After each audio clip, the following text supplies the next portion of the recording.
மேக்னாவை தன்னுடன் அணைத்து கொண்டு அங்கிருந்தவனை முறைத்துவிட்டு பின்பு அவளை அவனிடமிருந்து தள்ளி வைத்துவிட்டு 1 minute வெயிட் பண்ண, இப்ப வந்துடுறேன் என்று சொன்னவன் அவனிடம் நெருங்கி சென்று, உனக்கு எவ்வளவு தைரியம் இருந்தா அவ மேல கை வைப்ப என்று சொல்லி தனது ஷூவால் அவனது கையை மிதித்தான். தரையில் படுத்து இருந்தவனோ வலி தாங்காமல், ஆ வலிக்குது, என்னை விடு, யார் நீ என்று கேட்டான். அவளை தொட்டதுக்கு இவ்வளோ கோபம் வருதுன்னா நான் யாரா இருப்பேன்? அவ எனக்கு சொந்தமானவ. இன்னொரு வாட்டி அவ மேல உன்னோட பார்வை பட்டாலே உன்னை இல்லாம ஆக்கிடுவேன் என்று சொல்லிவிட்டு இன்னும் அவனது ஷூவை அழுத்தினான். தரையில் படுத்திருந்தவன், இங்க பாரு, நான் யாருன்னு தெரியாம என் கூட மோதுற, நான் நினைச்சேனா உன்னை இப்பவே ஜெயில புடிச்சு போட்டுருவேன் என்று சொன்னான். நீ என்ன அவ்வளோ பெரிய அப்பாட்டக்கரா? யாரு யாரை ஜெயில பிடிச்சு போட போறான்னு இன்னும் கொஞ்ச நேரத்தில் தெரிஞ்சிடும் என்று சொல்லிக்கொண்டு கௌதமும் அஜயும் அங்கே வந்தனர். அவர்கள் இருவரையும் பார்த்தவன் அதிர்ந்து, நீங்க யாரு என்று கேட்டான். நாங்கெல்லாம் வேற யாரு, உன்னோட மாமா தான். உன்னை ஜெயில பிடிச்சி போடுறதுக்காக வந்திருக்கோம். ஏண்டா டேய், பொண்ணா பார்த்தாலே உங்களுக்கெல்லாம் அப்படிதான் தோணுமா? என்னடா ஜென்மங்க நீங்களாம் என்று சொல்லி பதிலுக்கு அவர்களும் அவனை மிதித்தனர். கௌதம் சார், நீங்க சொன்ன ராஸ்கல் இவன் தானா என்று கேட்டனர். ஆமா, நல்லா லாக்அப்ல போட்டு அவனுக்கெல்லாம் லாடம் கட்டுங்க. இந்த மாதிரி ஆளுங்கள் எல்லாம் சீக்கிரம் வெளியில விடாதீங்க. இவனுங்களாம் கொரோனாவை விட மோசமானவனுங்களா இருக்கானுங்க என்று கௌதம் சொன்னான். என்ன சார் பண்ண, தினம் இவனுங்கள மாதிரி கேஸை தான் கண்ணில் பார்க்குறாப்புல இருக்கு. இவங்களை பார்க்கும்போதே நம்மளும் ஆண் வர்க்கம் நினைக்கையில வெக்கமா இருக்கு சார். ஏன்டா டேய், நீங்கெல்லாம் எங்கேருந்துடா வரீங்க? உங்கள் கூட அம்மா அக்கா இருக்க தானே செய்கிறாங்க. அப்புறம் ஏன்டா பொண்ணுங்களை இந்த மாதிரி ட்ரீட் பண்ணுறீங்க என்று சொல்லி பதிலுக்கு அவர்களும் 2 அடியை போட்டு அவனை அங்கிருந்து இழுத்து சென்றனர். போலீசார் அவனை அங்கிருந்து கூட்டி சென்றதும் சிம்மன் வேகமாக சென்று மேகனாவை தன்னுடன் அணைத்து கொண்ட விதத்திலேயே அங்கிருந்த கௌதமிற்கும் அஜய்க்கும் அவள் யார் என்று புரிந்து போனது. உடனே அவர்கள் இருவரும் சிரித்து கொண்டே, என்னடா சிம்மா, இந்த உலகத்தையே மாற்றணும்னு நினைச்சது இந்த பொண்ணுக்காக தானா என்று கேட்டனர். மேக்னா எதுவும் புரியாமல், அவங்க 2 பேரும் என்ன சொல்றாங்க என்று சிம்மனிடம் கேட்டாள். உடனே சிம்மன் அவர்களை பார்த்து முறைத்து கொண்டே, கொஞ்சம் அமைதியா இருங்கடா என்று சொன்னவன், அது ஒன்றும் இல்லை, அவங்க குடி போதையில வளர்றானுங்க, நீ ஒன்றும் கண்டுக்காத என்று சொன்னான். உடனே அவர்கள் இருவரும், ஹலோ சிஸ்டர், நாங்கள் 2 பேரும் தான் இவனோட ப்ரெஷியஸ் ஃப்ரெண்டு. ஆனால் நீங்கள் ஒருத்தங்க அவனோட வாழ்க்கையில் இருக்கிறத பற்றி அவன் எங்ககிட்ட சொல்லவே இல்லை. அந்த அளவுக்கு ப்ரெஷியஸான ஃப்ரெண்ட்ஸ்னால் பார்த்துக்கோங்க என்று சொல்லிவிட்டு சிம்மனை முறைத்தனர். உடனே மேக்னா சிரித்து விட்டு, ஹாய் ஐ ஆம் என்று சொல்ல வர, உடனே அவர்கள் இருவரும், என்ன உங்களை எங்களுக்கு தெரியாமல் போகுமா? நீங்கள் டைரக்டர் மேக்னா தானே, ஒரு பொண்ணாக இருந்துட்டு இவ்வளோ சாதிச்சிருக்கீங்க, உங்களை தெரியாமல் இந்த சிட்டியில் யார் இருப்பா என்று சொன்னார்கள். உடனே மேக்னா ஒரு சிறு வெக்கத்துடன், அச்சச்சோ, அந்த அளவுக்கெல்லாம் நான் ஒன்றும் பெருசாக சாதிச்சிடலை என்று சொன்னாள். உடனே சிம்மன், சரி சரி, எதுக்கு இங்கேருந்து பேசணும், வாங்க எல்லாரும் ரூமுக்கு போகலாம் என்று அவர்கள் அனைவரையும் கூட்டிக் கொண்டு அவர்கள் ஏற்கனவே இருந்த அறைக்கு சென்றனர். சாரி சிஸ்டர், இன்னைக்கு உங்களை பார்ப்போன்னு தெரியாது, இல்லைனா நாங்கள் ட்ரிங்க் பண்ணியிருக்க மாட்டோம். சும்மா பாய்ஸ் தானே இருக்கணும்னு ட்ரிங்க் பண்ணோம், நீங்கள் ஒன்றும் தப்பாக நினச்சிக்காதீங்க என்று அவர்கள் இருவரும் சொல்லினர். இல்லை இல்லை, அதெல்லாம் நான் எதுவும் தப்பாக நினைக்கல என்று சொல்லிவிட்டு மேக்னா சிம்மனை பார்த்தாள். சிம்மனுக்கு திடீரென்று ஏதோ யோசனை தோண, மேக்னா, உன்னோட இந்த பிஸ்னஸ் ஸ்டார்ட் பண்ணுறதுக்கு உனக்கு எப்படியும் பார்ட்னர் வேணும் தானே? நீ ஒரு ஆளாக இவ்வளோ பெரிய பிஸ்னஸ் ஸ்டார்ட் பண்ண முடியாது தானே என்று கேட்டான். உடனே மேக்னா, ஆமாம் சிம்மா, இது ஒன்றும் சாதாரண விஷயம் இல்லை. என்னோட ஒரு ஆள் ஷேரை வச்சு எதுவும் பண்ண முடியாது. நமக்கு ஒரு 2-3 ஷேர் ஹோல்டர் கிடைச்சா நல்லாயிருக்கும், பிஸ்னஸாக இன்னும் பெருசாக ரன் பண்ணலாம் என்று சொன்னாள். மேக்னா அப்படி சொன்னதும் ஏதோ யோசித்தவனாக, கௌதம், அஜய், நீங்கள் 2 பேருமே கூட பிஸ்னஸ் தான் பண்ணிகிட்டு இருக்கீங்க. உங்களுக்கு எந்த பிரச்சனையும் இல்லைனா மேக்னா புதுசாக ஒரு ப்ராடக்ட் மார்க்கெட்டில் கொண்டு வர போகிறா. அவளுக்குன்னு ஒரு பிராண்ட் உருவாக்க போகிறா. அது கண்டிப்பாக நல்ல லெவலுக்கு போகும். அதுவும் இல்லாமல் அந்த பிராண்டோட ஃபார்முலாஸ் எல்லாம் என்னோடது. உங்களுக்கு புதுசாக ஏதாவது பிஸ்னஸில் இன்வெஸ்ட் பண்ணணும்னு தோணுச்சுன்னா நீங்கள் ஏன் மேக்னாவோட கம்பெனியில் இன்வெஸ்ட் பண்ணக்கூடாது என்று கேட்டான். சிம்மன் அப்படி சொன்னதும், டேய், ஃபார்முலா உன்னோடதுன்னு சொல்கிற, கம்பெனி சிஸ்டரோடது, இதுக்கு மேலே யோசிக்க என்னடா இருக்குது? தாராளமாக நாங்கள் இன்வெஸ்ட் பண்ணுறோம். சிஸ்டர், உங்களுக்கு எவ்வளோ வேணும்னு சொல்லுங்கள், அவ்வளோ பணம் நாங்கள் இன்வெஸ்ட் பண்ணுறோம் என்று இருவரும் சொல்ல, உடனே மேக்னா சிரித்து விட்டு, இதை கிரியேட் பண்ணுறதுக்கு நமக்கு ஃபேக்ட்ரி வேணும், அதுக்கப்புறம் அதுக்கான எக்யூப்மெண்ட்ஸ், புது கம்பெனி, இந்த மாதிரி நிறைய இருக்குது. இப்படி பார்த்தாலும் மினிமம் 30 crores தேவைப்படும். என்கிட்ட இப்போ இதில் போடுறதுக்கு 18 crore இருக்குது. பேலன்ஸ் நீங்கள் தான் தர மாதிரி இருக்கும் என்று சொன்னாள். உடனே அஜய், நான் எப்போ அந்த ஸ்டோனை அப்பா கிட்ட கொடுத்தனோ அப்போவே அப்பா என்னை முழுசாக நம்பி என்கிட்ட கம்பெனியை ஒப்படைச்சிட்டாரு. இனிமேல் என்ன பண்ணாலும் அப்பா என்னை கேட்க மாட்டார். 6 crore என்னோட தான் இருக்கட்டும் என்று சொன்னான். உடனே கௌதம், பேலன்ஸ் 6 crore நான் போட்டுடுறேன் என்று சொன்னான். சரி, ஓகே, அப்போ கிடைக்கிற ப்ராஃபிட்டில் நீங்கள் எவ்வளோ போட்டு இருக்கீங்களோ அந்த ரேஷியோவில் அவங்கவுங்க ஷேர் ப்ராப்பராக அவங்கவுங்களுக்கு கொடுத்துடலாம். ஓகே என்று சிம்மன் சொன்னான். ஓகே, பக்கா டீல் என்று சொல்லிவிட்டு கௌதமும் அஜயும் சிரித்தனர். சிம்மன், என்ன மேக்னா, உனக்கு ஓகேவா என்று கேட்டான். எனக்கும் இதில் முழு சம்மதம்தான் என்று சொன்னாள். பின்பு நால்வரும் உணவு ஆர்டர் செய்து சாப்பிட்டனர். சற்று நேரம் பேசிவிட்டு, சரிடா, மேக்னாவை கூட்டிட்டு நான் கிளம்புறேன், உங்களை இன்னொரு நாளைக்கு பார்க்குறேன் என்று சொல்லிவிட்டு சிம்மன் அங்கிருந்து போக போனான். உடனே அஜயும் கௌதமும், டேய், ஆல் தி பெஸ்ட்ரா, என்ஜாய் பண்ணு என்று சொல்ல, டேய், அடி வாங்குவீங்க, ஷீ இஸ் மை வேர்ல்டு, அவளை நான் பொக்கிஷ மாதிரி பார்த்துப்பேன் என்று சொல்லிவிட்டு அவளது கையை பிடித்து கொண்டு அங்கிருந்து சென்றான். சொல்லுங்க மேடம், இப்போ உங்களை நான் எங்கே ட்ராப் பண்ணணும்? உங்களுக்கு வேலை இருந்தால் ஆஃபீஸில் ட்ராப் பண்ணுறேன், வேலை இல்லைன்னா நம்ம 2 பேரும் அப்படியே வீட்டுக்கு போகலாம் என்று சொல்லி அவளை பார்த்து சிம்மன் கண்ணடித்தான். யூ பேட் பாய், அடி வாங்குவ, எனக்கு நிறைய வேலை இருக்கு, நமக்கு ஒரு ஃபேக்ட்ரி வேணும்னு சொல்லிட்டு இருந்தேன்ல, அது விஷயமா 2-3 பேர்கிட்ட சொல்லி வச்சிருந்தேன். அதில் ஒருத்தவங்க ஒரு ஃபேக்ட்ரி இருக்குன்னு சொன்னாங்க, அதுதான் நான் இப்போ பார்க்க போகணும். என்ன, ஃபேக்ட்ரி கிடச்சிடுச்சா? எனக்கும் இப்போதைக்கு எந்த வேலையும் இல்லை, நானும் உன் கூட சேர்ந்து வரேன், 2 பேரும் சேர்ந்து போய் பார்க்கலாம் என்று சிம்மன் சொன்னான். சிம்மா, சொல்லவே மறந்துட்டேன், அந்த ஃபேக்ட்ரி கட்டி 1 year கூட ஆகலையா, அதுக்குள்ளே இந்த ஓனர் விற்கிறாரு. அதில் உள்ள எல்லா மெஷின்ஸும் இப்போ தான் புதுசாக வாங்கினது. அந்த மெஷின் ஃபேக்ட்ரி இருக்கிற இடம் எல்லாத்தையும் சேர்த்து லோ பட்ஜெட்டுக்கு தராரு. இந்த அளவுக்கு லோ காஸ்ட்டில் நாம் சிட்டியில் எங்கே தேடினாலும் கிடைக்காது. ஒன்ஸ் நம்ம கண்ணால் பார்த்து வெரிஃபை பண்ணிக்கிட்டா அதை இப்போவே நாம் முடிச்சிடலாம் என்று மேக்னா சொன்னாள். என்ன, புது பில்டிங்கா, அதுவும் லோ காஸ்ட்லையா? அது எவ்வளோ கஷ்டப்பட்டு அவர் பில் பண்ணியிருப்பாரு, அது எப்படி அவ்வளோ சாதாரணமாக லோ காஸ்ட்டுக்கு தராரு என்று சிம்மன் கேட்டான். தெரியல சிம்மா, எனக்கு தெரிஞ்சு ஒன்று அவர் பைத்தியமாக இருக்கணும், இல்லைனா அவருக்கு வேற ஏதாவது பிரச்சனை இருக்கணும் என்று சொல்லிவிட்டு சிம்மனின் தோளில் சாய்ந்து கொண்டாள். ஒரு கையால் டிரைவ் பண்ணி கொண்டு மறு கையால் மேக்னாவை அணைத்து கொண்டு வந்த சிம்மனுக்குள்ளோ, இவ சொல்கிறத வச்சு பார்த்தா இதுக்கு பின்னால் கண்டிப்பாக பெருசாக ஏதாவது ஒன்று இருக்கணும். இப்போதைக்கு நம்ம மேக்னா கிட்ட இதை பற்றி நெகட்டிவாக எதுவும் சொல்ல வேணாம், அவள் பாசிட்டிவாகவே இருக்கட்டும் என்று தனக்குள் நினைத்து கொண்டு மேக்னாவை பார்த்து சிரித்தான். ஃபேக்டரி ஓனர் ஏன் அதை பாதி விலைக்கு கொடுக்கிறார்? சிம்மன் நினைத்தது போல அந்த ஃபேக்டரியில் ஏதேனும் இருக்குமா என்பதை தெரிந்து கொள்ள அடுத்த அத்தியாயத்தை கேளுங்க. தொடரும்.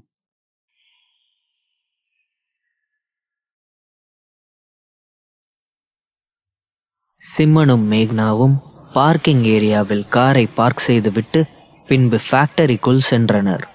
அங்கு ஏற்கனவே வேலையில் இருந்தவர்கள் அனைவரும் அங்கங்கே உட்கார்ந்து சீட்டு விளையாடுவதும் தூங்குவதும் பேசிக்கொள்வதுமாக இருந்தார்கள். திடீரென்று ஒரு ஹை ஹீல் சத்தம் அங்கு கேட்டதும் அங்கிருந்த அனைவரும் திரும்பி பார்க்க அங்கு மேக்னா சிம்மனுடன் நின்று கொண்டிருந்தாள். மேக்னாவை பார்த்ததும் ஒருவன் வேகமாக எழுந்து வந்து, மேடம், நீங்க என்று கேட்டான். இந்த ஃபேக்டரியை நான் வாங்கிட்டேன், இன்னையிலிருந்து நான் தான் உங்களுக்கு பாஸ், எல்லாரும் இங்கே என்ன பண்ணிட்டு இருக்கீங்க என்று கேட்டாள். என்ன மேடம் சொல்கிறீங்க, நீங்கள் இந்த ஃபேக்ட்ரியை வாங்கிட்டீங்களா? எங்கள் ஓனர் இதை பற்றி எங்ககிட்ட எதுவுமே சொல்லலையே. கடந்த 3 மாதமாக இந்த ஃபேக்ட்ரி ஓடவே இல்லை, எங்களுக்கு 3 மாதமாக சம்பளமும் தரல. எங்கள் சம்பளம் வாங்காமல் எங்களால் இங்கேருந்து வேலையை விட்டு போக முடியாது, அதனால தான் நாங்கள் இன்னும் இங்கே வந்துட்டுருக்கோம் நீங்கள் என்னடானா இந்த ஃபேக்டரியை வாங்கிட்டேன்னு சொல்கிறீங்க, அப்போ 3 மாதம் நாங்கள் வேலை பார்த்த சம்பளம் என்று அவன் மிகவும் சோகமாக கேட்டான். இங்கே பாருங்க, இங்கே எத்தனை பேர் வேலைக்கு இருக்கீங்கன்னு தெரியாது. 3 மாத சம்பளத்தையும் நானே உங்களுக்கு தரேன். அதுக்கப்புறம் ஏற்கனவே நீங்கள் வாங்கின சம்பளத்தை விட 20% எக்ஸ்ட்ரா சேர்த்து உங்களுக்கு சம்பளமாக தரேன். இங்கே எத்தனை பேருக்கு வேலை பார்க்க விருப்பமோ அத்தனை பேரும் வேலை பாருங்கள். யாருக்கு விருப்பம் இல்லையோ அவங்க இப்போவே ஃபேக்ட்ரியை விட்டு வெளியேறணும். இங்கே பெருசாலாம் ரூல்ஸ் அண்ட் ரெகுலேஷன் இருக்காது. இங்கே வர ஒவ்வொருத்தரும் உண்மையாக உழைக்கணும், அவ்வளவுதான் என்று சொன்னாள். என்ன மேடம் சொல்கிறீங்க? 3 மாதம் சம்பளத்தை நீங்களே தரீங்களா? அது போதாதுன்னு 20% எக்ஸ்ட்ரா வேறு சம்பளம் தரீங்களா? இது போதும் மேடம் எங்களுக்கு. நாங்கள் இதுக்கு வெளியில் எங்கேயும் போய் வேலைக்கு போக போகிறோம். நாங்கள் எல்லாரும் இங்கேயே வேலை பார்க்குறோம் மேடம் என்று அவன் சிரித்து கொண்டே சொன்னான். அப்படின்னா ஓகே, இங்கே எத்தனை பேர் இருக்கீங்க, அவங்களோட ஏஜு, இது மாதிரி எல்லா டீட்டெயிலும் எனக்கு நாளைக்கே வேணும் என்று மேக்னா அங்கிருந்தவர்களுடன் பேசிக்கொண்டிருந்தாள். உடனே சிம்மன், மேக்னா நீ பேசிட்டு இரு, நான் அப்படியே சுற்றி பார்த்துட்டு வரேன் என்று சொல்லிவிட்டு அங்கிருந்து சென்றான். மேக்னா சொன்னது போலவே அந்த ஃபேக்டரி புதிதாக கட்டப்பட்டதாக இருந்தது. அங்கிருந்த ஒவ்வொரு மெஷினும் புதிதாக இருந்தது. அங்கு எதுவும் அமானுஷ சக்தி இருக்கிறதா என்று சுற்றி பார்த்தான். அப்படி எந்த ஒரு பேட் வைப்ரேஷனும் இல்லை. ஆனால் எதுக்கு அவர் இப்படி விற்கணும், என்ன காரணமாக இருக்கும் என்று யோசித்து கொண்டே அந்த ஃபேக்டரியை விட்டு வெளியேறியவன் ஃபேக்டரிக்கு பின்னால் இருந்த ஒரு கார்டனுக்கு சென்றான். அப்பொழுது அங்கு செடிகளுக்கு தண்ணீர் ஊற்றி கொண்டிருந்த ஒருவரை பார்த்து, அண்ணா இங்கே கொஞ்சம் வரீங்களா என்று கூப்பிட்டான். தண்ணீர் ஊற்றி கொண்டிருந்தவர் கையில் இருந்த தண்ணீர் வாளியை கீழே வைத்துவிட்டு, தோ வரேன் சார் என்று சொல்லிவிட்டு வேகமாக சிம்மன் அருகில் வந்து பவ்யமாக நின்றார். அவரை பார்த்ததும் சிம்மன் தனது பேண்ட் பாக்கெட்டில் இருந்த சிகரெட் பாக்கெட்டை எடுத்து அதிலிருந்து ஒரு சிகரெட்டை எடுத்து கையில் வைத்து கொண்டவன், அண்ணா நீங்களும் இங்கே தான் வேலை பார்க்குறீங்களா என்று கேட்டான். அந்த ஆள் சிம்மனின் கையில் உள்ள சிகரெட்டை பார்த்து கொண்டு, ஆமாம் சார், இந்த ஃபேக்ட்ரி ஓப்பன் பண்ண நாள்லேருந்து இங்கே தான் வேலை பார்க்குறேன். அவங்கெல்லாம் மிஷினில் வேலை பார்த்தாங்க. இப்போ வேலை இல்லைன்னு சொன்ன உடனே எல்லாரும் உட்காந்து பேசிகிட்டு இருக்காங்க. நான் தோட்டத்துக்கு தண்ணி விடுற வேலை பார்க்குறேன். ஒரு நாள் தண்ணி விடாட்டாலும் பாவம் செத்து போயிடும்ல, அதனால தான் சம்பளம் கொடுத்தாலும் கொடுக்காட்டாலும் பரவாயில்லன்னு என்னோட வேலையை நான் பார்த்துட்ருக்கேன் என்று சொல்லிக்கொண்டே மறுபடியும் அந்த சிகரெட்டையே பார்த்து கொண்டு நின்றார். சிம்மன் சிரித்துவிட்டு, இந்தாங்க என்று சொல்லி அவன் கையில் இருந்த ஒரு பாக்கெட் சிகரெட்டையும் அப்படியே அவரிடம் கொடுக்க அவரும் சிரித்து கொண்டு, நன்றி தம்பி என்று சொல்லி வாங்கி கையில் வைத்து கொண்டார். சரிண்ணா, எனக்கு ஒரு சந்தேகம், அதை உங்ககிட்ட நான் கேட்கலாமா என்று சிம்மன் கேட்டான். சொல்லுங்க தம்பி, உங்களுக்கு என்ன சந்தேகம்? என்னனாலும் எங்ககிட்ட கேளுங்க, எனக்கு தெரிஞ்சதை நான் சொல்கிறேன் என்று அவனும் சிரித்து கொண்டு சொன்னார். இல்லைண்ணா, இந்த கட்டிடத்தெல்லாம் பார்த்தா புதுசாக இருக்குது, இங்கே இருக்கிற மெஷின் கூட புதுசாக இருக்குது, அப்புறம் எதுக்கு உங்கள் ஓனர் இதை பாதி விலைக்கு விற்றுட்டு போகிறாரு என்று கேட்டான். சிம்மன் அப்படி கேட்டதும் ஒரு நிமிடம் அமைதியானவர் சுத்தி முத்தி 4 திசையிலும் யாரேனும் வருகிறார்களா என்று பார்த்தார். பின்பு, தம்பி நீங்க சரியான ஆள்கிட்ட தான் கேட்டிருக்கீங்க, நீங்க வாங்க என்று அவனை அருகில் அழைத்து அவர் காதுக்குள் பேசத் தொடங்கினார். தம்பி, இந்த ஃபேக்டரியோட ஓனர் இதுக்கு முன்னாடி ரொம்ப நல்லா இருந்தாரு. நல்ல வசதி வாய்ப்பா, எந்த குறையும் இல்லாம குடும்பத்தோட சந்தோஷமா இருந்தாரு. எப்போ இந்த ஃபேக்டரியை கட்டினாரோ அப்போலேருந்து அவருக்கு பிரச்சனை மேலே பிரச்சனை தான். தொட்டதெல்லாம் லாஸ் ஆச்சு, அதை கூட அவர் பொறுத்துக்கிட்டாரு. மொத்தம் ஒரு குடும்பத்தில் 8 பேர் இருந்தாங்க. அவங்க அம்மா அப்பா தம்பி பிள்ளைங்க எல்லாம் சேர்த்து. இப்போ அவரை தவிர வேற யாருமே உயிரோடு இல்லை. எல்லாரும் கார் ஆக்சிடெண்ட்டில் இறந்து போயிட்டாங்க. எல்லாத்துக்கும் காரணம் இந்த ஃபேக்ட்ரியை வாங்கி இதில் பிஸ்னஸ் ஆரம்பித்தது தானே நினச்சி அவர் இப்போ இந்த ஃபேக்ட்ரியை விற்றுட்டு ஊரை விட்டு போகிறதுக்கு பிளான் போட்டுட்டு இருக்காரு. தம்பி, உங்கள் கூட வந்திருக்க அந்த பொண்ணை பார்த்தா ரொம்ப சின்ன பொண்ணாக இருக்குது. இந்த ஃபேக்ட்ரியை போய் வாங்கி வச்சிருக்கு. அந்த பொண்ணுக்கு என்ன ஆக போகுதோ தெரியல என்று அவர் சொன்னார். அவன் அப்படி சொன்னதும் ஒரு நிமிடம் அதிர்ந்து போன சிம்மன், என்ன இவர் இப்படி சொல்கிறாரு, ஆனால் இந்த ஃபேக்ட்ரிக்குள்ளே அப்படி எந்த ஒரு பேட் வைப்ரேஷனே என் கண்ணுக்கு தெரியலையே என்று சொல்லிக்கொண்டே அந்த தோட்டத்தை சுற்றி முற்றி பார்த்தான். அப்பொழுது அங்கு ஒரு கல்லாலான பெஞ்ச் கிடந்தது. அதை பார்க்க அதில் தான் ஏதோ இருப்பது போல் சிம்மனுக்கு தோன்றியது. சிம்மனுக்கு அருகில் நின்று கொண்டிருந்தவரிடம், அண்ணா எனக்கு இப்போவே மண்வெட்டி கொண்டு வந்து தர முடியுமா என்று கேட்டான். என்ன தம்பி சொல்கிறீங்க, மண்வெட்டியா, எதுக்கு கேட்குறீங்க என்று அவர் எதுவும் புரியாமல் கேட்டார். அதெல்லாம் அப்புறம் சொல்கிறேன், முதல்ல எனக்கு சீக்கிரம் ஒரு மண்வெட்டியும் கடப்பாரையும் கொண்டு வாங்க என்று சொல்லிவிட்டு வேகமாக அந்த பெஞ்ச் போடப்பட்டிருந்த இடத்திற்கு சென்றான். சற்று நேரத்தில் அவர் மண்வெட்டியும் கடப்பாரையும் கொண்டு வந்து கொடுத்தார். உடனே சிம்மன் அவரது துணையோடு அந்த கல்லால் செய்யப்பட்ட பெஞ்சை அங்கிருந்து அகற்றினான். பின்பு அந்த மண்வெட்டியை எடுத்து அந்த இடத்தில் தோண்ட ஆரம்பித்தான். தோண்டிய கொஞ்ச நேரத்திலேயே ஏதோ மென்மையான ஒரு பொருள் மீது மண்வெட்டி படுவது போல் இருந்தது. உடனே மண்வெட்டியை கீழே வைத்தவன் தரையில் உட்கார்ந்து தனது கைகளால் மெதுவாக அந்த மண்ணை தட்டிவிட்டு உள்ளே பார்த்தான். அதற்குள் ஃபுட்பால் வடிவில் ரவுண்டாக ஏதோ ஒன்று தெரிந்தது.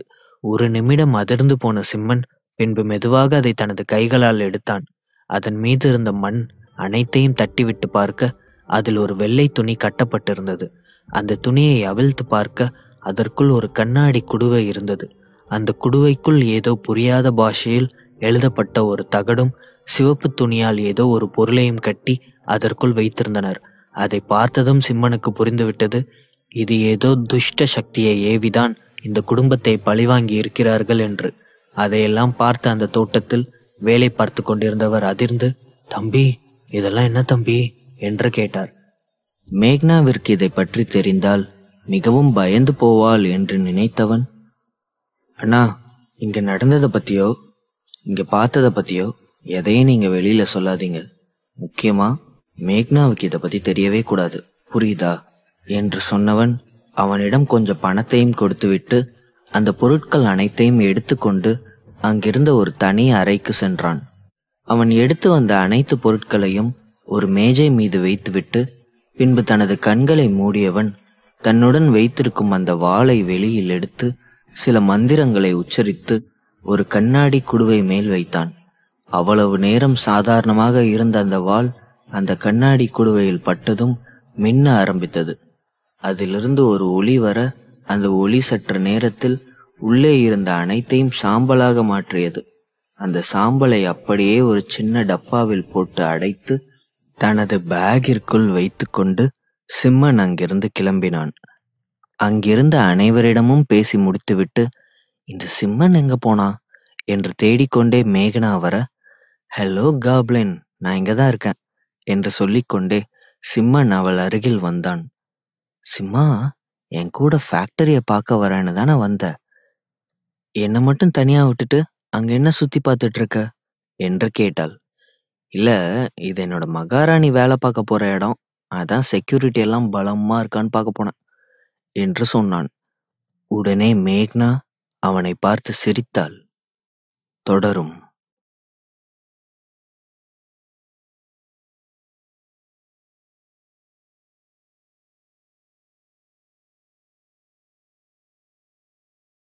ஃபேக்டரிய பார்க்க தானே நம்ம 2 பேரும் வந்தோம்.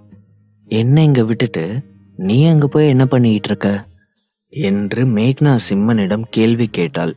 உடனே சிம்மன் சிரித்துவிட்டு, என்னோட மகாராணி இங்க அடிக்கடி வந்து போவா, அவளுக்கு சேஃப்டி இருக்கான்னு பார்க்கணும்ல, அதுக்கு தான் இந்த இடத்த சுத்தி பார்த்துட்டு இருந்தேன் என்று சொன்னவன் பின்பு அவளுக்கு மிக அருகில் வந்து, எப்பவும் நான் உன் கூட இருக்க முடியாதுல்ல, அதே சமயம் உன்னை தனியாகவும் விட முடியாது, அப்புறம் என்னோட இந்த பியூட்டியை வேற யாராவது என்கிட்ட இருந்து கிட்னாப் பண்ணிட்டு போயிட்டா நான் என்ன பண்ணுவேன் என்று சிம்மன் சொன்னான். உடனே மேக்னா சிரித்து கொண்டே, சிம்மா, நீ இருக்கியே சரியான பிளே பாய்டா, எந்த பொண்ணையும் பேசியே மடக்கினாலும் மடக்கிருப்ப. சொல்லு, உன்னோட லைஃப்ல எத்தனை பேர் இருக்காங்க என்று கேட்டாள். உடனே சிம்மன், என்னை பார்த்தா உனக்கு பிளே பாய் மாதிரி இருக்கா? சரி, என்னை பத்தி நான் அப்புறம் சொல்றேன், முதல்ல விஷயத்துக்கு வருவோம். எனக்கு இங்க இருக்கிற செக்யூரிட்டி கார்ட்ஸை பார்த்தா அந்த அளவுக்கு சாட்டிஸ்ஃபைடா இல்லை. என்னோட கிளினிக்ல கிருஷ்ணான்னு புதுசா ஒருத்தரை வேலைக்கு வச்சிருக்கேன். அவர் இதுக்கு முன்னால ஆர்மியில இருந்தவர். கண்டிப்பா அவர் வெளியேறும்போது அவரோட ஃப்ரெண்ட்ஸும் யாராவது வெளியேறி இருப்பாங்க. நான் அவர்கிட்ட பேசிட்டு உன்னோட காட்ஸா நான் அவங்கள போடுறேன், ஓகேயா என்று சொன்னான். என்ன, ஒரு ஆர்மி ஆபீசரை எனக்கு கார்டா போட போறியா? அதெல்லாம் எதுக்கு? இங்க உள்ளவங்களே போதுமானதுதான். நான் ஒன்றும் இந்த நாட்டை ஆள்ற ராணி கிடையாது, சரியா என்று சொன்னாள். உடனே சிம்மன் சிரித்து கொண்டே அவளை இழுத்து தன் மார்போடு அணைத்து கொண்டவன், நீ வேணும்னா இந்த நாட்டுக்கு ராணியா இல்லாம இருக்கலாம், ஆனா என்னோட இதயத்துக்கு நீ தான் ராணி என்று சொல்லி மெதுவாக அவளது கன்னத்தில் தனது இதழை பதித்தான். உடனே மேக்னா சிறு வெக்கத்துடன், அச்சோ, என்ன பண்ணிட்டு இருக்க? நம்ம ஃபேக்டரியில இருக்கோம், ஞாபகம் இருக்கட்டும் என்று சொன்னாள். உடனே சிம்மன், அட ஆமால, அதை மறந்தே போயிட்டேன், நாம வேணும்னா வீட்டுக்கு போலாமா என்று கேட்டு சிம்மன் விஷமமாக அவளை பார்த்து சிரித்தான். ஐயோ சிம்மா, நீ இப்போ என்கிட்ட அடி வாங்க போற. டைம் ஆச்சு, எனக்கு ஆஃபீஸில் முக்கியமான மீட்டிங் இருக்கு, நான் உடனே கிளம்பணும். என்னை கொஞ்சம் ஆஃபீஸில் ட்ராப் பண்ணுறியா என்று மேக்னா கேட்டாள். மேக்னாவின் முகத்தில் டென்ஷனை பார்த்தவன், ஓகே ஓகே, டென்ஷன் ஆகாத, எதா இருந்தாலும் நான் வீட்டில் வந்து பார்த்துக்கிறேன், இப்போ கிளம்பலாம் என்று சொல்லிவிட்டு அவளை கூட்டிக் கொண்டு அங்கிருந்து கிளம்பினான். மேக்னாவை அவளது கம்பெனியில் டிராப் செய்தவன் அங்கிருந்து கிளம்பி போய்க் கொண்டிருக்க, அப்பொழுது கார்த்திக்கிடமிருந்து ஃபோன் வந்தது. ஃபோனை அட்டன் செய்தவன், ஹலோ, சொல்லுங்க சார் என்று சொன்னான். சிம்மா, எங்க இருக்க நீ? கொஞ்சம் ஃப்ரீயா இருந்தா வீடு வரைக்கும் வந்துட்டு போக முடியுமா? தியா உன்னை பார்க்கணும்னு ரொம்ப அடம் பிடிக்கிறா என்று கார்த்திக் சொன்னான். சிம்மனுக்கும் அப்போதைக்கு எந்த வேலையும் இல்லாததால், இப்பவே வரேன் என்று சொல்லிவிட்டு கார்த்திக்கின் வீட்டிற்கு கிளம்பினான். தனது காரை பார்க் செய்துவிட்டு கார்த்திக் வீட்டிற்குள் சிம்மன் செல்ல, அவனை பார்த்ததுமே தியா ஓடி வந்து, சிம்மன் அங்கிள் என்று கட்டிக்கொண்டாள். தியாவை தூக்கி சுற்றியவன் பின்பு அவளது கன்னத்தில் தனது இதழை பதித்து, தியா குட்டி, எப்படி இருக்க என்று கேட்டான். நான் நல்லா தான் இருக்கேன், உங்களை பார்க்கணுன்னு டேடி கிட்ட எத்தனை நாள் சொல்லிட்டு இருந்தேன் தெரியுமா? ஆனால் டேடி உங்ககிட்ட என்னை கூட்டிகிட்டே போகலை, நான் உங்களை ரொம்ப மிஸ் பண்ணேன் என்று சொன்னாள். அப்படியா தியா குட்டி, என்னை ரொம்ப மிஸ் பண்ணீங்களா? அங்கிளும் தான் உன்னை ரொம்ப ரொம்ப மிஸ் பண்ணேன். அப்புறம் ஸ்கூல்லாம் ஒழுங்கா போறியா, சமத்தா படிக்கிறியா என்று சிம்மன் கேட்டான். சூப்பரா படிக்கிறேன் அங்கிள். அது மட்டும் இல்ல, நீங்க எனக்கு கொடுத்த கிஃப்டை என்னோட ஃப்ரெண்ட்ஸ் எல்லாரும் பார்த்துட்டு அழகா இருக்குன்னு கேட்டாங்க. நான் இதை என்னோட அங்கிள் கொடுத்தது, யாருக்கும் தரமாட்டேன்னு சொல்லி நான் பத்திரமா வச்சிருக்கேன் என்று சொல்லி அவளது கழுத்தில் இருந்த லாக்கெட்டை தூக்கி சிம்மனிடம் காட்டினாள். குட் கேர்ள், இப்படிதான் இருக்கணும். யாரு கேட்டாலும் இந்த லாக்கெட்டை மட்டும் நீ கொடுக்கவே கூடாது. எப்பவுமே அங்கிளோட ஞாபகமா பத்திரமா உன் கூட வச்சுக்கணும், சரியா என்று சிம்மன் சொன்னான். ஓகே அங்கிள், கண்டிப்பா நான் இதை யாருக்கும் கொடுக்க மாட்டேன். உங்களுக்கு ஒன்று தெரியுமா, முன்னாடியெல்லாம் நான் நிறைய அங்கிள் ஆன்டிஸ் எல்லாம் பார்ப்பேன்ல, இப்பவும் அந்த மாதிரி யாராவது ஒருத்தங்களை பார்ப்பேன். ஆனா முன்னாடி அவங்க அப்படியே அங்கேயே இருப்பாங்க, இப்ப என்னை பார்த்த உடனே காணாம போயிடுறாங்க. ஏன் அங்கிள் அவங்க அப்படி காணாம போறாங்க என்று தியா கேட்டாள். அந்த கல்லின் வீரியத்தை தாங்க முடியாமல் அந்த ஆவிகள் மறைந்து போகிறது என்று சிறு குழந்தையிடம் சொன்னால் பயந்து விடுவாள் என்று நினைத்தவன், அது ஒன்றும் இல்லடா செல்லம், இந்த குதிரையெல்லாம் பார்த்தா அவங்களுக்கு கொஞ்சம் பயம், அதனாலதான் அவங்க வேகமா போயிடுறாங்க. சரி, இதை நீ அங்கிள் தவிர வேற யார்கிட்டையும் சொல்லக்கூடாது, சரியா என்று சொன்னான். இல்லை அங்கிள், நான் யார்கிட்டையும் சொல்லலை. ஒருவேளை நான் சொன்னா கூட யாரும் என்னை நம்ப மாட்டாங்களே, அதனால தான் நான் உங்ககிட்ட சொன்னேன் என்று தியா சொன்னாள். வெரி குட், இதை பத்தி இனிமே யார்கிட்டையும் சொல்லாத என்று சொல்லிக்கொண்டே அவளை கொஞ்சி கொண்டிருந்தான். அப்பொழுது அங்கே வந்த நிஷா, என்ன தியா குட்டி, உன்னோட அங்கிளை பார்த்துட்டியா? 1 வீக்கா எங்களை வீட்டில் இருக்க விடலை. அங்கிளை பார்க்கணும் அங்கிளை பார்க்கணும்னு எங்களெல்லாம் டார்ச்சர் பண்ணி எடுத்துட்டா. இன்னைக்கு தான் நிம்மதியாக தூங்குவா என்று சொல்லி நிஷாவும் அவன் அருகில் வந்து நின்றாள். சொல்லப்போனால் நானும் தியாவை ரொம்ப மிஸ் பண்ணேன். அவளை வந்து பார்க்கணும் தான் நினச்சேன், ஆனால் வேலை அதிகமாக இருந்ததால் வர முடியல என்று சிம்மன் பேசி கொண்டிருக்க, அப்பொழுது அங்கே வந்த கார்த்திக், சரி சரி, உன்னோட புது கிளினிக் எப்படி போயிட்டுருக்கு என்று கேட்டான். அதெல்லாம் நல்லா போயிட்டுருக்கு. எல்லாத்துக்கும் உங்களுக்கு தான் தேங்க்ஸ் சொல்லணும். நீங்கள் மட்டும் இல்லைனா அன்றைக்கி அங்கே வந்தவங்க கண்டிப்பாக என்கிட்ட பிரச்சனை பண்ணியிருப்பாங்க என்று சிம்மன் சொன்னான். அதெல்லாம் ஒன்றும் இல்லை, சரி வா, உள்ளே எல்லாம் ரெடியாக இருக்குது, சாப்பிடலாம் என்று சிம்மனை கூப்பிட, சிம்மனும் சரி என்று சொல்லிவிட்டு அவர்களுடன் உட்கார்ந்து டின்னர் சாப்பிட்டான். டின்னர் முடித்து சற்று நேரம் அவர்களுடன் பேசிவிட்டு பின்பு அங்கிருந்து கிளம்பியவன் மணியை பார்க்க இரவு 11:11 மணி ஆச்சு. கிளினிக் போகலாம் என்று நினைத்தவன், கிளினிக் போய் எத்தனை நாள் ஆச்சு, சரி கிளினிக் போறதோட மேக்னா விஷயமா கிருஷ்ணா கிட்டையும் பேசிடலாம் என்று சொல்லிவிட்டு அவனது காரை கிளினிக்கிற்கு செலுத்தினான். காரை பார்க்கிங் ஏரியாவில் பார்க் செய்துவிட்டு நடந்து போய் கொண்டிருக்க, அப்பொழுது அவன் பின்னால் ஏதோ அவனை தொடர்ந்து வருவது போல் தோன்றியது. முதலில் அது என்ன என்று அதிர்ந்தவன் பின்பு திரும்பி பார்க்க தலைவிரி கோலத்தில் ஒரு ஆவி அவன் பின்னால் வந்து கொண்டிருந்தது. அந்த ஆவியை பார்த்ததும் திகைத்து போய் நின்றவன் பின்பு மெதுவாக அந்த ஆவி அருகில் சென்றான். தன்னை பார்த்ததும் அலறி அடித்து ஓடுவான் என்று நினைத்திருந்த அந்த ஆவிக்கு அவன் அருகில் நெருங்கி வருவது ஒருவித பதட்டத்தை கொடுக்க அந்த ஆவி ரிவர்ஸில் சென்று கொண்டிருந்தது. அதை பார்த்ததும் சிரித்தவன் வேகமாக சென்று அந்த ஆவியை பிடித்து கொண்டு பின்பு அதன் தலையை பிடித்து இழுத்தான். ஐயோ, வலிக்குது, விடு, விடுடா ராஸ்கல், விடுடா என் தலைய என்று ஒரு குரல் கேட்டது. உடனே சிம்மன், இந்த நேரத்துல ஆவி வேஷம் போட்டு என்னை ஏமாத்துறது யாரு என்று கேட்டான். யாரா இருந்தா உனக்கு என்ன, நான் உன்னை மட்டும் ஏமாத்தல, முதல்ல என்னை விடு என்று அவள் சொன்னாள். பரவாயில்ல, ஆவியோட குரல் கூட ஸ்வீட்டா தான் இருக்கு. உன்னோட குரல் இவ்வளோ ஸ்வீட்டா இருக்குன்னா நீ எவ்வளவு அழகா இருப்பன்னு நான் பார்க்க வேணாமா, முதல்ல உன்னோட முகத்தை காட்டு என்று சொல்லிவிட்டு சிம்மன் அவள் மீது இருந்த அந்த பேய் முகத்தை எடுக்க போனான். உடனே அவள் அவனது 2 கைகளையும் பிடித்து கொண்டு, இல்ல எடுக்காத என்று கத்தினாள். அதெல்லாம் முடியாது, இப்படி பேய் வேஷம் போட்டு எத்தனை பேரை ஏமாத்திட்டு இருக்க, இப்ப நீ உன்னோட முகத்தை காட்டுறியா, இல்லை இப்பவே நான் போலீஸ்க்கு ஃபோன் பண்ணவா என்று சிம்மன் சொன்னான். என்ன போலீஸ்கா? யோ, நீ என்ன பைத்தியமா? அவன் ஏதேதோ ஏமாத்தி ஆட்டையை போட்டு போயிட்டு இருக்கான். நான் சாதாரணமாக ஒரு பேய் வேஷம் போட்டது தப்பா? அதுக்காக என்னை போலீஸில் பிடிச்சி கொடுக்க போறேன்னு சொல்ற என்று கேட்டாள். பின்ன இந்த மாதிரி கெட்டப்பில் வந்தனா உன்னை பார்த்துட்டு யாராவது பயந்து ஹார்ட் அட்டாக்ல இறந்து போனா என்ன பண்ணுவ? அதுக்கப்புறம் கொலை கேஸில் நீ ஜெயிலுக்குள்ளே தானே போவ என்று சிம்மன் சிரித்து கொண்டே சொன்னான். என்ன ஹார்ட் அட்டாக்கா? இறந்துருவாங்களா? நான் ஜெயிலுக்கு போகணுமா என்று அவள் அழுகாத குறையாக கேட்டாள். பேய் வேஷம் போட்ட அந்த பெண் யார்? கிருஷ்ணா ராணுவத்தை விட்டு வெளியேறியதற்கு என்ன காரணம்? இதெல்லாம் தெரிஞ்சுக்கணுமா? அடுத்த அத்தியாயத்தை கேளுங்க, தொடரும்.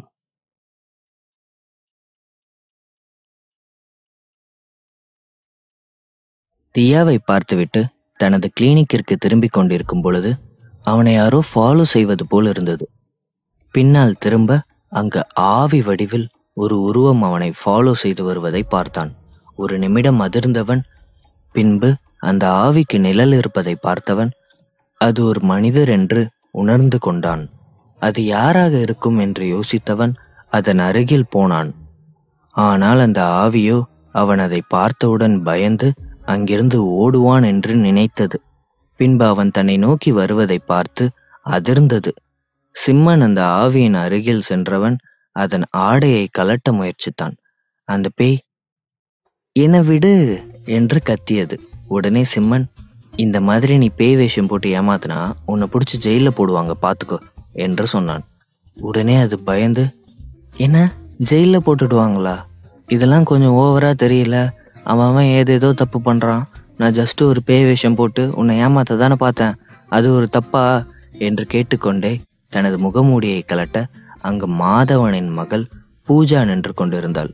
பூஜாவை பார்த்ததும் ஒரு நிமிடம் இவளை எங்கேயோ பார்த்திருக்கிறோமே என்று யோசித்தவனுக்கு இறுதியாக ஆவி ஓட்ட சென்ற இடத்தில் அவளை பார்த்தது நினைவு வரவும், ஹே, நீ அந்த வீட்டு பொண்ணு தானே என்று கேட்டான்.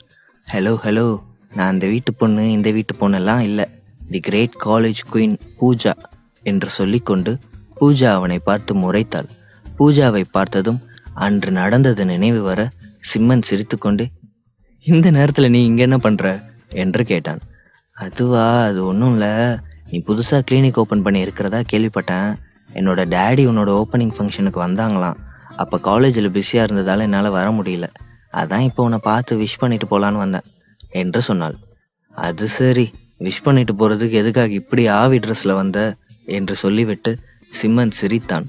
பூஜாவோ மறுபடியும் அவனை முறைத்து கொண்டு, அது ஒன்றும் இல்லை, அன்னைக்கு பேய் இருக்குன்னு சொல்லி நீ எங்கள் வீட்டுக்கு வந்து என்னை ஏமாத்தினல்ல, அதனால இன்னைக்கு பேய் மாதிரி வந்து உன்னை ஏமாத்தலான்னு நினச்சேன், ஆனால் நீ கண்டுபிடிச்சிட்ட என்று சோகமான குரலில் சொன்னாள். சிம்மன் சிரித்துவிட்டு, அதுக்காக இந்த நேரத்திலேயே வருவ என்று கேட்டான். நீ என்ன லூசா, பேயெல்லாம் நைட்டு தான் வருமா, அப்போ நானும் இப்போ வந்தால் தானே நீ நம்புவ என்று பூஜா கேட்டாள். அது சரி, இந்த ட்ரெஸ்ஸை நீ எங்கே வாங்கின? நீ இப்போ போட்டிருக்க ட்ரெஸ் மாதிரியே தான் உங்கள் வீட்டில் அந்த பேயும் போட்டிருந்துச்சு என்று சிம்மன் சொன்னான். இந்த ட்ரெஸ்ஸா? அது வந்து என்று சொல்ல வந்தவள் சிம்மன் சொன்னதை கேட்டதும், என்ன இப்போ நீ என்ன சொன்ன என்று பதட்டத்துடன் கேட்டாள். ஏன், நான் சொன்னது உன் காதில் விழலையா? நீ போட்டிருந்த இதே மாதிரி ட்ரெஸ் தான் உங்கள் வீட்டில் இருந்த அந்த பேயும் போட்டிருந்துச்சு. பார்க்கும்போது அப்படியே அந்த பேய் மாதிரியே இருந்த. ஒருவேளை அந்த ஆவி உன்னோட உடம்புக்குள்ளே புகுந்திருக்குமோ என்று சிம்மன் சொன்னான். சிம்மன் அப்படி சொன்னதும் பூஜா அலறி அடித்து ஓடி வந்து அவனை கட்டி கொண்டு, இல்லை, எந்த பேயும் என்கிட்ட இல்லை, ப்ளீஸ் ப்ளீஸ், அப்படியே ஏதாவது பேய் என் பக்கத்தில் இருந்தால் போக சொல்லு ப்ளீஸ், எனக்கு பேய்னா ரொம்ப பயம் என்று கதறினாள். பூஜா அப்படி கதறியதும், இவ்வளோ பயம் இருக்குல்ல, அப்புறம் எதுக்கு இந்த நேரத்தில் பேய் வேஷம் போட்டுட்டு வர? அதெல்லாம் ஒன்றும் இல்லை, நான் சும்மா விளையாட்டுக்கு தான் சொன்னேன், சரி வா என்று சொல்லிவிட்டு அவனது கிளினிக்கிற்கு கூட்டி சென்றான். பரவாயில்ல, ஹாஸ்பிட்டல் நல்லா தான் இருக்கு, நீ இங்கேயா தங்கியிருக்க என்று பூஜா கேட்டாள்.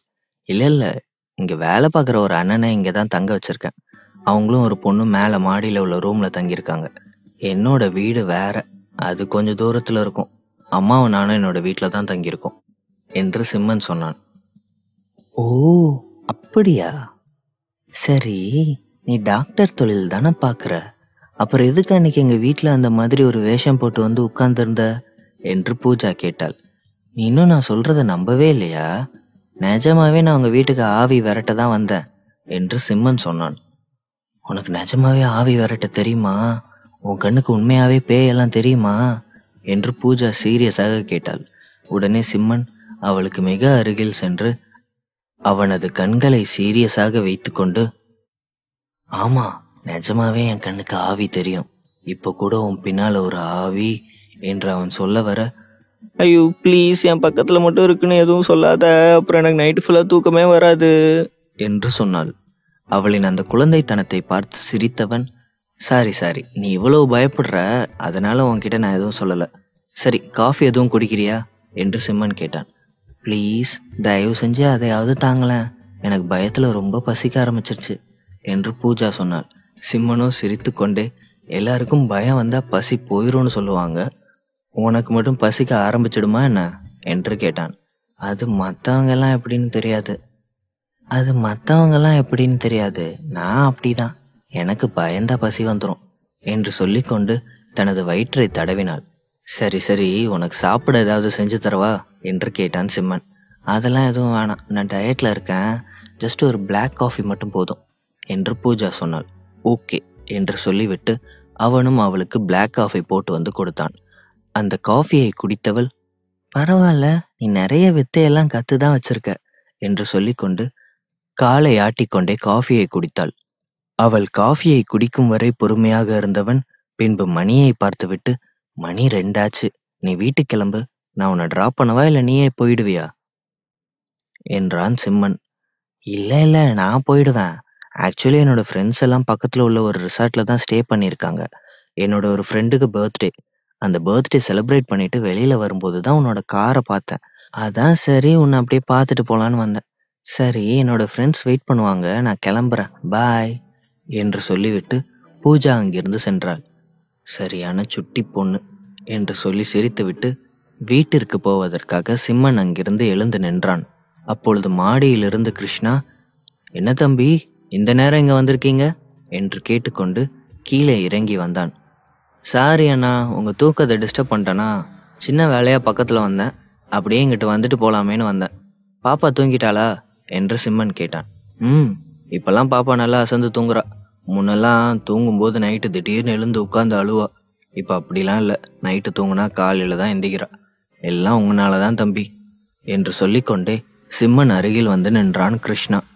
சரி கிருஷ்ணாண்ணா, நானே உங்களை பார்க்கணும் தான் வந்தேன். நீங்கள் ஆர்மியில் தானே இருந்தீங்க, அப்புறம் எதுக்கு நீங்கள் ஆர்மியை விட்டு வெளியே வந்தீங்க? ஒருவேளை உங்களுக்கு காலில் அடிபட்டதுனால வந்தால் கூட கடைசி வரைக்கும் ஆர்மியில் உங்களுக்கு சப்போர்ட் பண்ணியிருக்குமே, அப்புறம் ஏன் நீங்கள் இந்த மாதிரி கட்டட வேலைக்கெல்லாம் போய் பாப்பா வச்சுட்டு கஷ்டப்படுறீங்க என்று சிம்மன் கேட்டான். சிம்மன் அப்படி கேட்டதும் ஒரு நிமிடம் அமைதியாக நின்றவன் பின்பு, என்ன தம்பி சொல்ல சொல்கிறீங்க? நாங்கள் பண்ணது ஒரு சீக்ரெட் டாஸ்க். நம்ம நாட்டை சேர்ந்த மிக முக்கியமான பதவியில் இருக்கிற ஒருத்தர் நம்மளோட இராணுவ ரகசியத்தை வேற ஒரு நாட்டுக்கு கொடுத்துட்ருக்கிறதா தகவல் வந்துச்சு. அதை கண்டுபிடிக்கிறதுக்காக நாங்கள் வேறு நாட்டுக்கு போயிருந்தோம். அது எப்படியோ தெரிஞ்சு அங்கே நாங்கள் பிடிபட்டுட்டோம். அது சீக்ரெட் டாஸ்க்னால யாருக்கிட்டையும் இதை பற்றி சொல்லலை. ஸோ கவர்மெண்ட் நாங்கள் நாட்டுக்கு துரோகம் பண்ணிட்டோம்னு சொல்லி எங்களை ஒதுக்கி வச்சுட்டாங்க தம்பி. நான் மட்டும் இல்லை, என்னோட சேர்ந்து இன்னும் 8 பேர் அந்த நேரத்தில் வெளியேறணும். நாங்கள் எல்லாருமே இதே மாதிரி தான் கஷ்டப்பட்டுட்டு இருக்கோம். என்னோட நிலைமையை விட மோசமான நிலைமை தம்பி அவங்களோட நிலைமை.